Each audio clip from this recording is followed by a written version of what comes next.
Hai, saya Gloriana Rosana Lemban Batu dengan NIM 4213121072 dari kelas PSPF 2021D. Saya dari Universitas Negeri Medan. Di sini saya akan membahas mengenai prinsip pengembangan kurikulum. Pertama, kita akan membahas mengenai pengertian prinsip pengembangan kurikulum.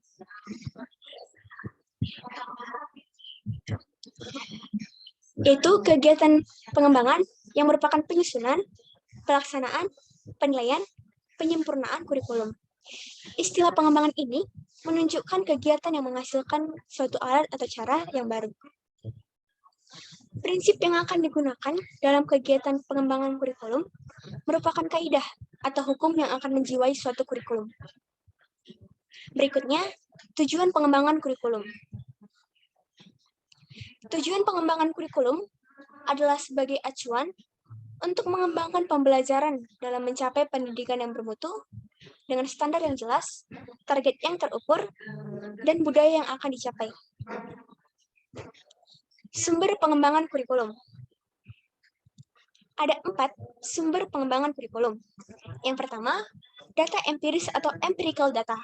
Kedua, data hasil penelitian atau experimental data. Yang ketiga, kisah rakit atau faktor kurikulum, yang menyangkut tentang keyakinan masyarakat dan nilai yang ada di dalamnya. Keempat, pemahaman bersama atau pengertian umum yang ada dalam suatu masyarakat atau common sense. Tipe pengembangan kurikulum. Ada 3.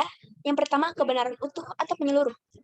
Whole truths adalah data, konsep, atau prinsip yang diperoleh serta telah terbukti. Hingga prinsip tersebut bisa digeneralisasi dan diberlakukan di tempat yang berbeda.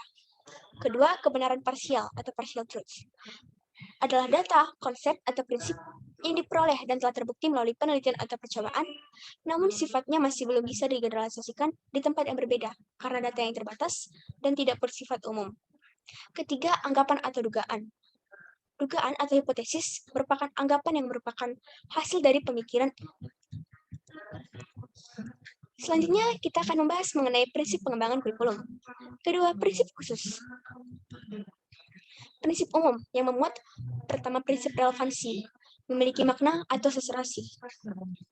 Secara internal, kurikulum ini memuat relevansi antara komponen kurikulum, yaitu tujuan, bahan, strategi, organisasi, dan evaluasi.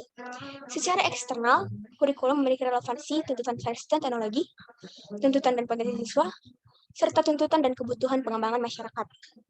Oleh karena itu, dalam membuat kurikulum, harus memperhatikan kebutuhan lingkungan masyarakat dan siswa, sehingga nantinya dapat bermanfaat bagi siswa untuk berkompetisi di dunia kerja yang akan datang. Kedua, prinsip fleksibilitas. Dalam prinsip ini, kurikulum harus memiliki fleksibilitas hal solid, tetapi dalam implementasinya dimungkinkan untuk menyesuaikan penyesuaian berdasarkan kondisi regional. Kurikulum menyediakan ruang untuk memberikan kebebasan bagi pendidik mengembangkan program pembelajaran.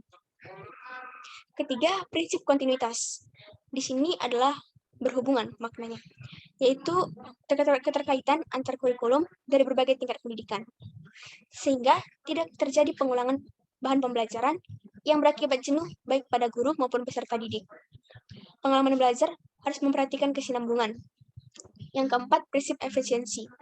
Prinsip yang diperlukan dapat sesuai dengan tujuan yang ingin dicapai.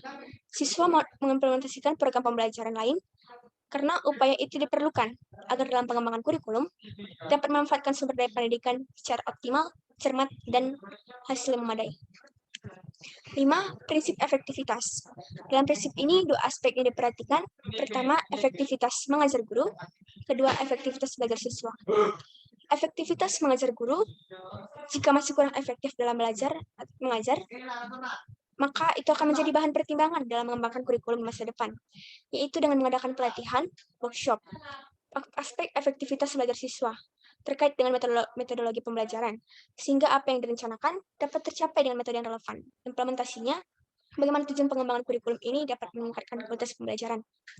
Tujuan pendidikan berdasarkan pada sumber ketentuan dan kebijakan pemerintah, survei mengenai persepsi masyarakat tentang kebutuhan mereka, survei tentang pandangan para ahli dalam bidang tertentu, survei tentang kualitas sumber daya manusia, serta pengalaman negara lain dalam menghadapi masalah yang sama. Kedua, prinsip pemilihan isi pendidikan atau kurikulum yang memuat dasar acuannya penjabaran tujuan pendidikan ke dalam perbuatan hasil belajar secara khusus dan sederhana. Isi bahan pelajaran meliputi pengetahuan, sikap, dan keterampilan. Unit kurikulum yang disusun secara logis dan sistematis. Ketiga, prinsip pemilihan proses belajar mengajar. Memperhatikan hal berikut: kecocokan metode atau teknik belajar untuk mengajarkan bahan pelajaran, variasi metode atau teknik dalam belajar terhadap perbedaan individu siswa, serta keefektifan metode atau teknik dalam mengaktifkan siswa dan mendorong berkembangnya kemampuan baru. Keempat, prinsip pemilihan media dan alat pengajaran. Dengan memperhatikan hal berikut: pertama, kegiatan perencanaan dan inventaris terhadap alat atau media yang tersedia. Kedua, pengorganisasian alat dalam bahan pembelajaran, baik dalam modul ataupun paket. Yang kelima, prinsip berkenaan dengan penilaian. Dalam proses penilaian belajar mencakup 3 hal dasar. Pertama, merencanakan alat penilaian. Yang diperhatikan adalah karakteristik kelas dan usia, bentuk satu ujian, dan banyak butir tes yang disusun. Kedua, menyusun alat penilaian. Dan dengan merumuskan tujuan pendidikan pada ranah kognitif, afektif, dan psikomotorik, mendeskripsikan dalam bentuk tingkah laku siswa yang dapat diamati, menghubungkan dengan bahan pelajaran, serta menuliskan butir teks. Ketiga, mengelola hasil penilaian. Perlu diperhatikan ialah norma penilaian yang digunakan dalam pengelolaan hasil tes serta penggunaan skor standar. Baik, sekian materi yang dapat saya terangkan pada hari ini mengenai prinsip pengembangan kurikulum.